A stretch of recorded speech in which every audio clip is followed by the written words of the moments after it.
Hello എല്ലാവർക്കും പുതിയൊരു വീഡിയോയിലേക്ക് സ്വാഗതം. എല്ലാവരും സുഖമായിട്ടിരിക്കുന്നു എന്ന് വിചാരിക്കുന്നു. ഇന്ന് വീണ്ടും ഒരു ഡേ ഇൻ മൈ ലൈഫാണ്. ഇത് 2 ദിവസത്തെ വീഡിയോ ആണ് കേട്ടോ. എന്നും ഈ സെയിം ബാക്ക്ഗ്രൗണ്ട് കണ്ട് നിങ്ങൾ മടുത്തിട്ടുണ്ടാവും, സോറി.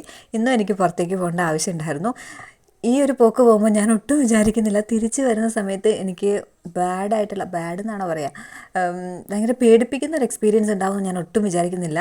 അതെന്താണെന്നുള്ളത് വഴി ഞാൻ പറയാം. ഇവിടെ ഞാൻ നോക്കിയത് എന്തോ ഒരു സൗണ്ട് കേട്ടു കേട്ടോ. അതെന്താണെന്നാണ് നോക്കിയത്, വേറെ ഒന്നുമല്ല, ചെറിയൊരു വെള്ളച്ചാട്ടം പോലെയാണ്. ഇപ്പം നന്നായിട്ട് മഴ പെയ്ത് തുറന്ന് നിൽക്കണം, അതാണിങ്ങനെ അവിടെ വെള്ളച്ചാട്ടം. അത് ആർട്ടിഫിഷ്യൽ, അത് എന്താ സംഭവം എന്ന് എനിക്കറിയത്തില്ല. മഴ പെയ്ത് കഴിയുമ്പോൾ അവിടെ എപ്പോഴും അങ്ങനെയാണ്. അത് എനിക്ക് വീഡിയോയിൽ എടുക്കാനായിട്ട് പറ്റില്ല. ഞങ്ങളുടെ ഈ സ്ഥലം എത്ര തവണ വീഡിയോയിൽ കാണിച്ചാലും എനിക്ക് മതിയാവില്ല കേട്ടോ. അതുകൊണ്ടാണ് ഞാൻ എപ്പോഴും ഇങ്ങനെ പുറത്ത് പോകുമ്പോൾ ഇവിടെയൊക്കെ ഇങ്ങനെ കാണിക്കുന്നത്. അപ്പോൾ ബസ് വന്നിട്ടുണ്ട്, പുറത്ത് നല്ല മഴയാണ്. മഴ എന്ന് വെച്ച് കഴിഞ്ഞാൽ പേരും മഴ. ഷട്ടറൊക്കെ അടച്ചിട്ട് അതുകൊണ്ട് പോവുകയാണ്. എനിക്കിങ്ങനെ പോകുന്നത് ഒട്ടും ഇഷ്ടമല്ല കേട്ടോ, ഛർദ്ദിക്കാൻ വരും. അങ്ങനെ ഞാൻ ആദ്യം പോകുന്നത് ഹോസ്പിറ്റലിലേക്കാണ്. അവിടെ അത്യാവശ്യം നല്ല തിരക്കൊക്കെ ഉണ്ടായിരുന്നു കേട്ടോ. അപ്പോൾ അവിടുത്തെ കാര്യങ്ങളൊക്കെ കഴിഞ്ഞ് പിന്നെ ഞാൻ ബസ് കയറാൻ നിൽക്കുകയാണ്. അപ്പോഴും മഴ തന്നെ. പിന്നെ കിട്ടിയ ബസ്സിൽ ചാടി കയറി പോയിട്ടോ. KSRTC ആണ് കിട്ടിയത്. എനിക്ക് ഈ KSRTCയിലെ യാത്ര ഒട്ടും ഇഷ്ടമല്ല കേട്ടോ. അതെന്താണെന്ന് എനിക്കറിയില്ല, പണ്ടേ എനിക്കിഷ്ടമല്ല. അങ്ങനെ ഞാൻ ദാ ഇവിടെ വന്ന് ഇറങ്ങി. ഇനി ഈ ഒരു കടയിലേക്കാണ് പോകുന്നത്. അവിടെ ആകുമ്പോൾ നമുക്ക് ആവശ്യമുള്ള എല്ലാ സാധനങ്ങളും കിട്ടും. അപ്പോൾ ഷോപ്പിംഗ് ഒക്കെ കഴിഞ്ഞു. ഇനി ഒരു ഷേക്ക് കുടിക്കാൻ വേണ്ടിയിട്ട് വന്നതാണ്. പക്ഷേ ഷേക്ക് ഇല്ലായിരുന്നു. പകരം ഞാൻ ലൈം ഓർഡർ ചെയ്തു, പിന്നെ ഒരു മീറ്റ് റോൾ ഓർഡർ ചെയ്തു. ലൈം കുടിച്ച് കഴിഞ്ഞപ്പോഴത്തേക്കും നല്ലൊരു ആശ്വാസം ഉണ്ടായിരുന്നു. മീറ്റ് റോൾ കുറച്ച് കരിഞ്ഞിട്ടുണ്ടായിരുന്നു, എന്നാലും നല്ല ടേസ്റ്റ് ഉണ്ടായിരുന്നു. ഈ വീഡിയോയിൽ എന്നെ കാണിക്കുന്നതിനേക്കാൾ കൂടുതൽ ഞാൻ ബസ്സാണ് കാണിച്ചേക്കുന്നതെന്ന് തോന്നുന്നു. അതുകൊണ്ടാണ് ഞാൻ 2 ദിവസത്തെ വീഡിയോ ആയിട്ട് ഇട്ടത് കേട്ടോ. ഇതിൽ പ്രത്യേകിച്ച് അങ്ങനെ ഭയങ്കര കാര്യമായിട്ട് ഒന്നും തന്നെ ഉണ്ടായിരുന്നില്ല.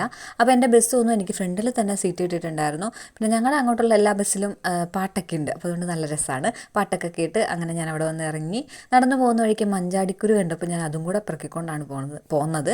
വീട്ടിലെത്തി. പിന്നെ ആ ഒരു എക്സ്പീരിയൻസ്, എന്തോ ഒരു എന്താ പേടിപ്പിക്കുന്ന എക്സ്പീരിയൻസ് ഉണ്ടായെന്ന് പറഞ്ഞില്ല, അത് വേറൊന്നുമല്ല, എന്നെ ഒരു പട്ടി കടിക്കേണ്ടതായിരുന്നു. ഞാൻ തലനാരിഴയ്ക്കാണ് രക്ഷപ്പെട്ടത്. അപ്പോൾ ആ സമയത്ത് വീഡിയോ ഒന്നും എടുക്കാൻ പറ്റില്ലല്ലോ. എൻ്റെ എനിക്കറിയത്തില്ല അതെങ്ങനെ പറയണമെന്ന്.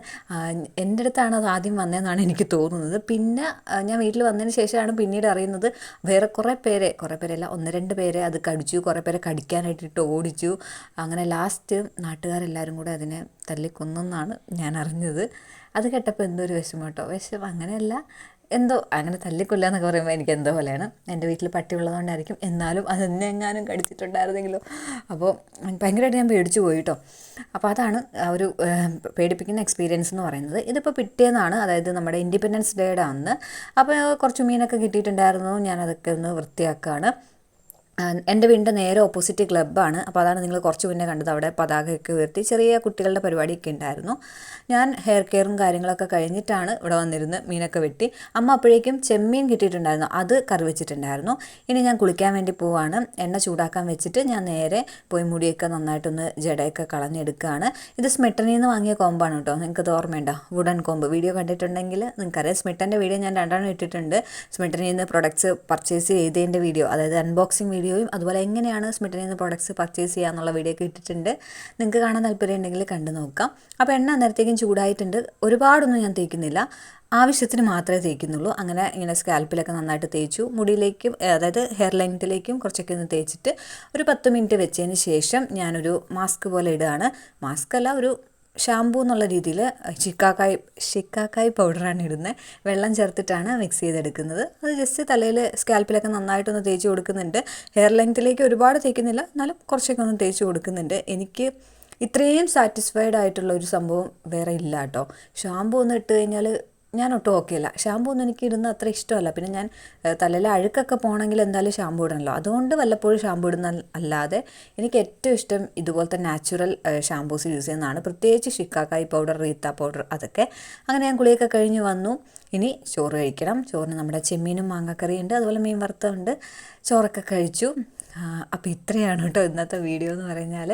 ഒരുപാട് കാര്യങ്ങളൊന്നുമില്ല, എന്നാൽ കുറച്ച് കാര്യങ്ങളൊക്കെ ഉണ്ട്.